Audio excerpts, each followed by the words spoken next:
자, 교재 200페이지입니다. 넘어가서. 자, 10장 35절을 보면, 아홉의 하나님의 풍성하신 은혜에 대하여 찬양합니다. 누가 주께 먼저 드려서 갚으심을 받겠느냐? 하나님은 부족함이 없으시고 우리가 무엇을 많이 드리고 무엇을 얻으려고 하는 것을 어리석은 이름에 무엇을 많이 드린다고 해서 베풀어 주신 하나님의 은혜를 갚는다고 생각하는 것도 어리석은 것이다. 우리는 하나님의 은혜에 뭔가 보답을 해야 된다 이러는데 우리가 진짜 얼마만고 그 참 원대하신 크신 하나님께 우리가 무엇을 해서 그 하나님을 야, 그 정도 만족하다 이렇게 우리가 무엇을 드릴 수가 있느냐. 그건 아주 어린아이가 부모의 마음을 알지 못하면서 부모에게 내가 그래도 어머니 생각을 이렇게 했습니다. 해도 그건 아직은 미흡할 수밖에 없는 거죠. 자, 그래서 누가 먼저 드려서 갚으심을 받겠느냐. 그러면서 사망의 우체국 골치에서 강하던 주인공이 우리를 예수 그리스도를 보내어 죄사함을 잊게 하시고 영원한 생명을 얻게 하시고 신령한 세계로 들어가게 하시는 하나님의 지혜를 감히 측량할 길이 없습니다. 그 같은 풍성을 받았는데 인간이 주께 무엇을 드려서 그 은혜를 갚을 수 있겠는가? 그것은 불가능한 일이다.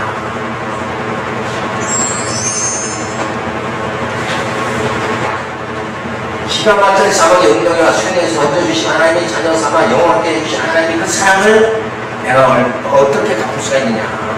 갚을 길이 도저히 없는 거예요.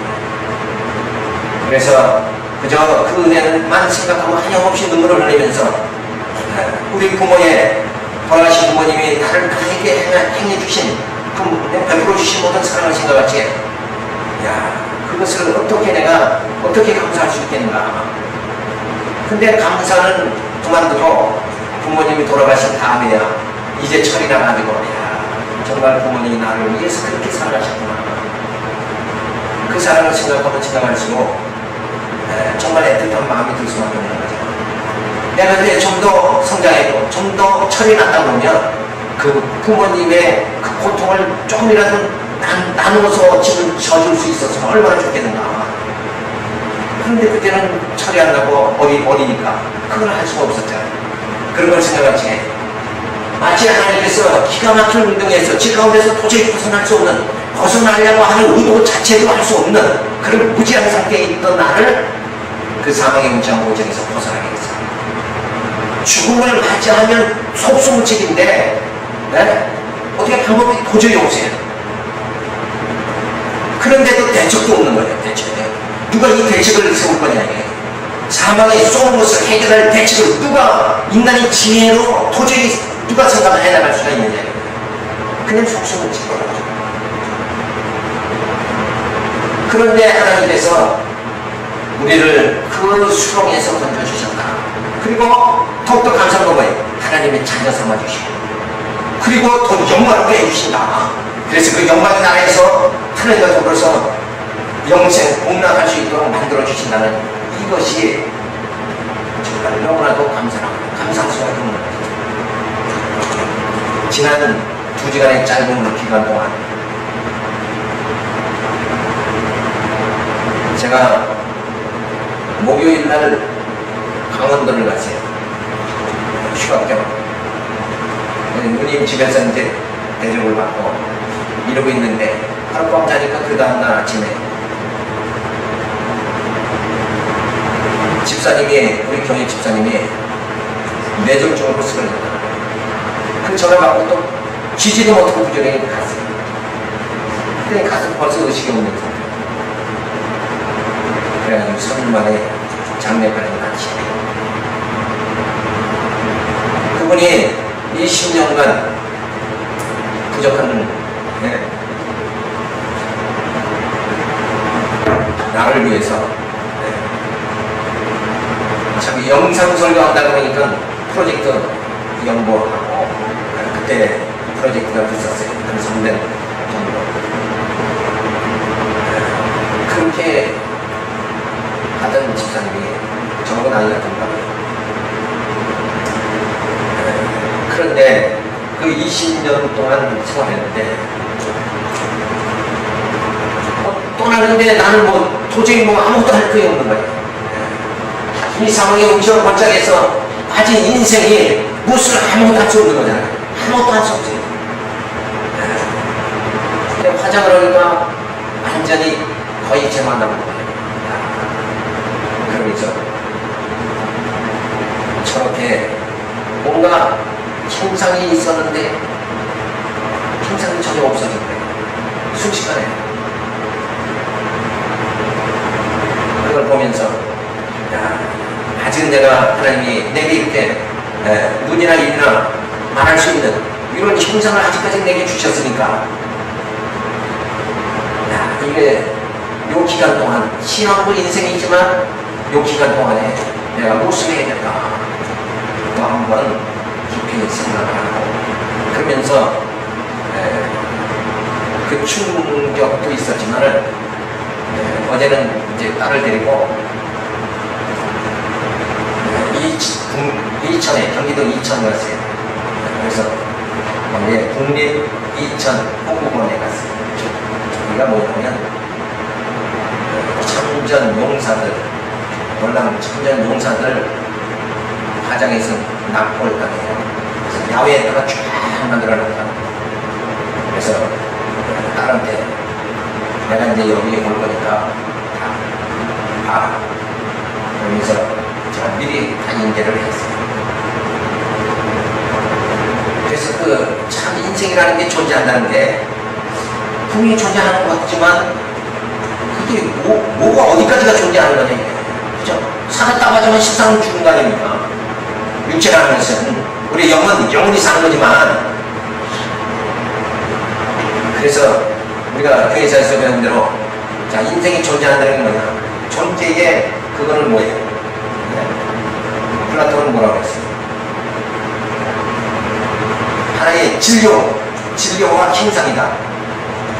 지금 이 몸은 형상이고 이 육체의 진료는 뭐예요? 결국은 요즘 과학에서는 DNA가 그러죠. DNA. 그것이 그게 존재하는 거 아니냐? 궁극적으로.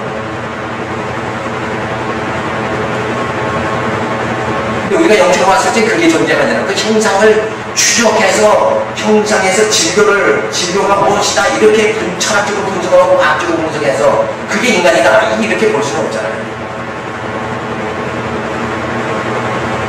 바로 인간은 영과 육으로 구성된다. 영이다. 이렇게 볼 수밖에 없잖아요. 그래서 신령한요 그들의 영을 우리에게 소유했으니까 그것이 내 모습이고 그것이 바로 나다. 이렇게 볼 수밖에 없잖아요.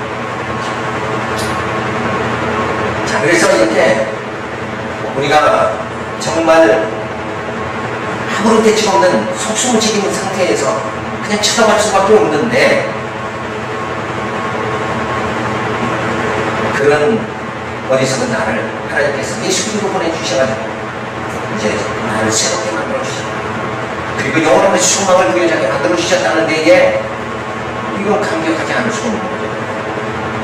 그냥 앞이 막막하다 그러면 이건 절망밖에 없잖아요. 근데 소망이 있잖아요. 소망. 산 소망을 우리에게 주셨다.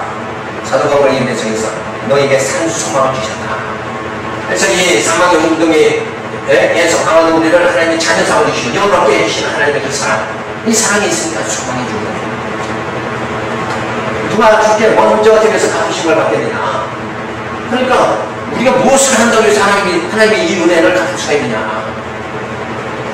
도저히 갚을 수 없는 거죠. 그래서 내가 무엇을 해서 이게 벌써 찾히는 거예요. 자기 중심이다.